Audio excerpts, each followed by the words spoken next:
में जनूबी अफ्रीका की शिकस्त पर बासित अली ने कहा कि जनूबी अफ्रीकी कप्तान को रिटायरमेंट ले लेनी चाहिए। वो आज बिल्कुल पाकिस्तानी कप्तान लगे। साबिक क्रिकेटर बासित अली का कहना था कि जनूबी अफ्रीका ने साबित कर दिया वो जोकर हैं। जनूबी अफ्रीकी कप्तान ने टॉस के वक्त दो मूवमेंट किए जिस पर हंसी आई। न्यूजीलैंड जिस तरह मैच जीता उसने बता दिया वो बेस्ट टीम है। बासित अली ने बताया कि न्यूजीलैंड की टीम ने बता दिया वो भारत का सामना कर सकती है। मैंने 100 रन बनाए, सेंचुरी बनाने का क्या फायदा जो टीम के काम ना आए। इस्लामाबाद वजीर आजम शहबाज शरीफ ने अमरीकी सदर डोनाल्ड ट्रंप से जवाबी इजहार शक्र किया है। उन्होंने कहा कि अमरीकी सदर ने इंसदाद दहशतगर्दी के लिए पाकिस्तान के किरदार और हिमायत को तस्लीम किया। तफसीलात के मुताबिक काबिल एयरपोर्ट हमले में मुलविस दहशतगर्द की गिरफ्तारी पर अमरीकी सदर ट्रंप ने पाकिस्तान से इजहार शक्र किया था, जिस पर वजीर आजम पाकिस्तान ने उनका शुक्रिया अदा किया।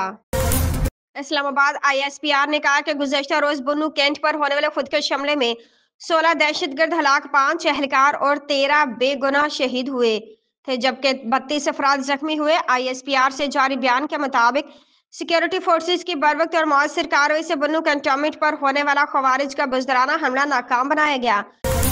इस्लामाबाद आलमी मालियाती इदारे के साथ $7 अरब कर्ज प्रोग्राम के तहत जायजा मुज़ाकरात के बाद IMF का वफ्द तवानाई शोबे की इस्लाहात में पेशरफ्त पर मुतमईन है।